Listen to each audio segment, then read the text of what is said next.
Peace family, how you all doing? My name is Keisha. I'm the owner of Ascendant Astrology, and I am your astrology coach. Today, I'm going to be doing my interpretation of Venus and Pisces. What is Venus? Venus rules love, money, beauty, relationships, pleasure, and desires, what you're attracted to, what you spend your money on, and who is attracted to you, which could also be your Mars, by the way. It's actually more so Mars for women. And Mars for women is your love language, and Venus for men is their love language. But I've noticed people switch that around, so I'm not here to argue. You can read it however you want, whatever makes you happy, but that's how I was taught in class.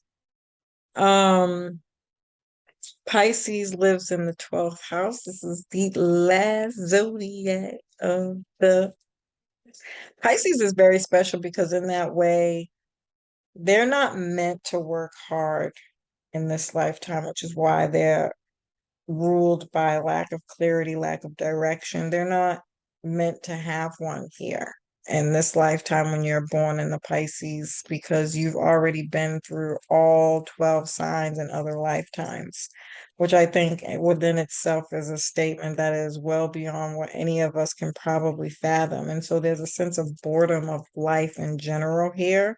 And I think ultimately for any Pisces person, your main goal in life is to um kind of ignore the naysayers on how they feel or what they feel like you should be doing with your life, and also just learning how to really just appreciate being here without having much to do, which can be really hard, I think, uh, in that way for Pisces people. But Pisces is ruled by Jupiter. That's the ancient ruler, which you all know as the ruler of Sagittarius, and it's co-ruled by Neptune, which is an outer planet. And it's usually generational things with the Neptune energy that I noticed, just like with Uranus. It adds a bit of spunk or more weirdness, to be quite frank. Uh, but for the most part, um, these people are the most loving people in the whole entire world. These people really truly do embody unconditional love, like for real. It doesn't matter if you got a wart on your nose, they love you. And I'm being so superficial by saying that because there are some people out there who got some like real life serious issues. A Pisces and Venus person is like Shallow Hal. You remember the movie Shallow Hal when he had to hypnotize him to think that that heavyset woman was a skinny freaking babe?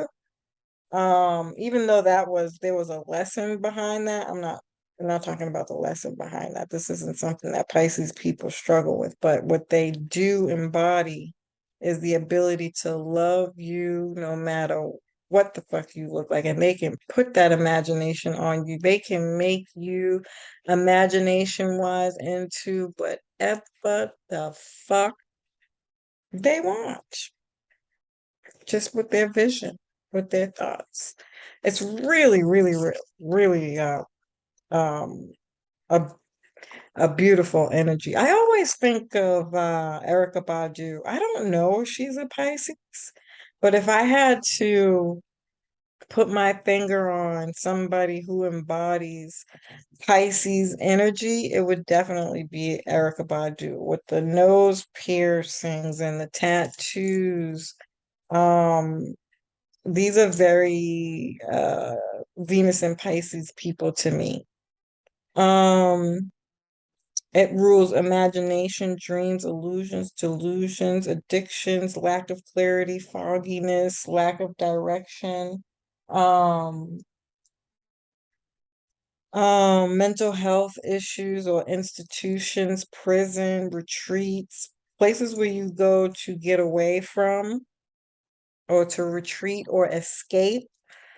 So if it's not like an actual retreat, this is ayahuasca to get to some kind of truth or pass something again with that kind of state of just before you fall deep into sleep, there's space. That's Pisces energy, right? So where you are truly connected to the divine, signs, symbols, intuition, faith. um these are kind of all the things that are ruled by um Pisces energy. And any pharmaceuticals and any part of the health field, by the way. I just thought I'd add that in there. It also rules oil too. So how about that? Um the deep ocean and the deep parts of ocean that nobody has ever traveled to, anything behind the scenes, Hollywood, creativity on fleek. Just saying. Um, it's also, there was one other thing that I wanted to say. The victim mentality, the woe is me, the enabler. Neptune is the higher octave of Neptune. And so we can get a little weird here because it's also like sci-fi and straight Halloween shit, to be quite frank.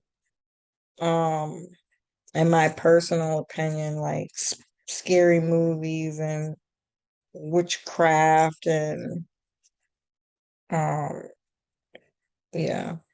There was a reason why I was gonna go down that road, but since my mind completely was like, no, Keisha, no. So I'm gonna stop. Um, so Venus is exalted here.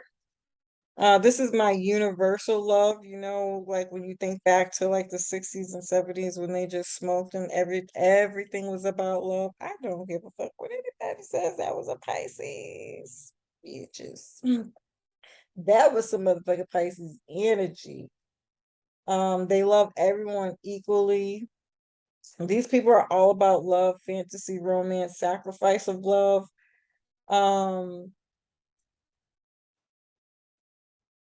these are people who will be a pen pal if you're in prison, date you if you have mental health issues, or addictions.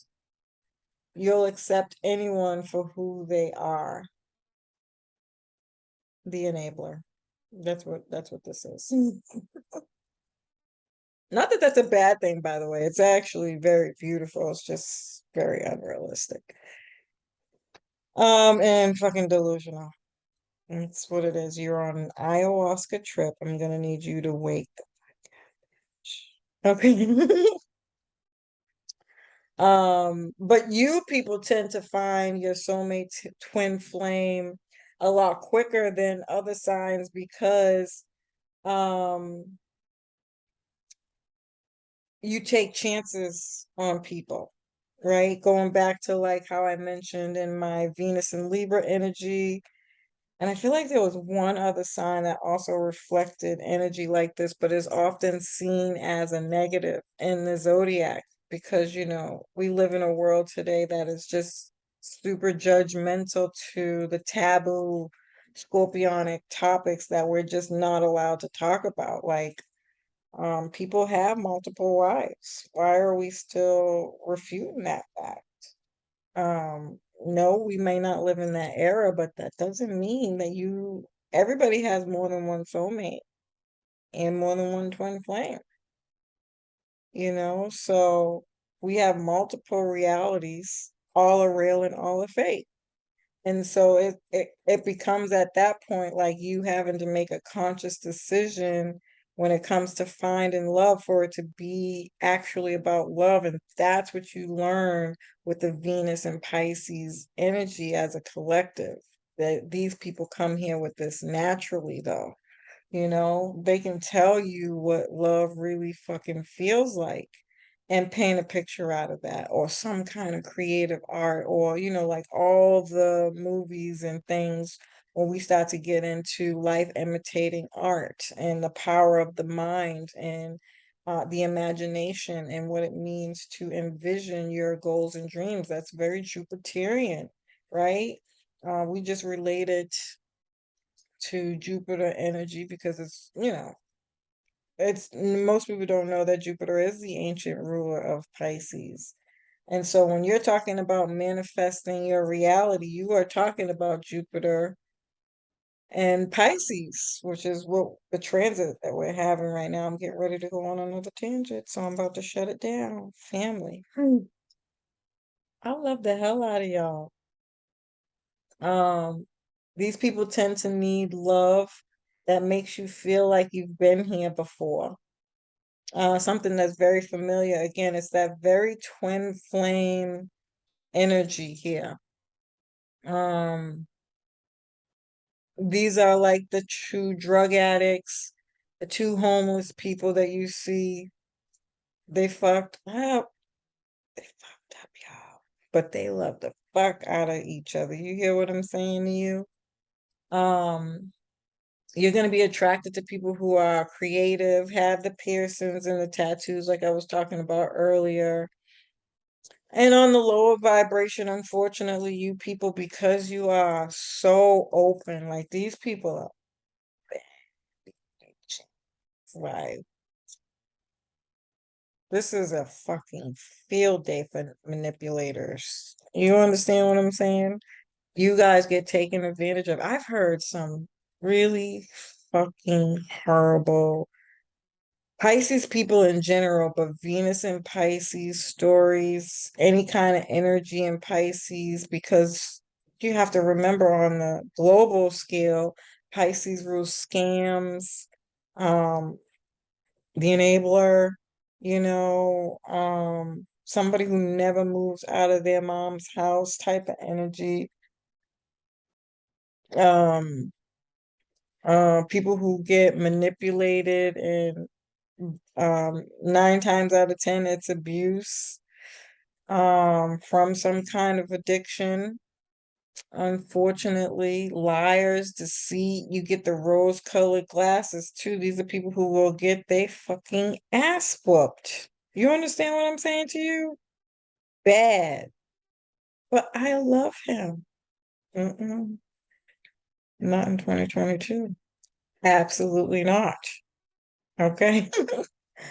Um, yeah, so um I mean, I'm joking around and being funny about this stuff, but this is why I call the 12th house my 12 steps programs, um, any kind of shelter for abused women, like any of those kinds of things, any kind of those mental health institutions. Pisces rules that because it's the healing process of something you guys are continuously having to heal, which is the rose-colored glasses, which is love.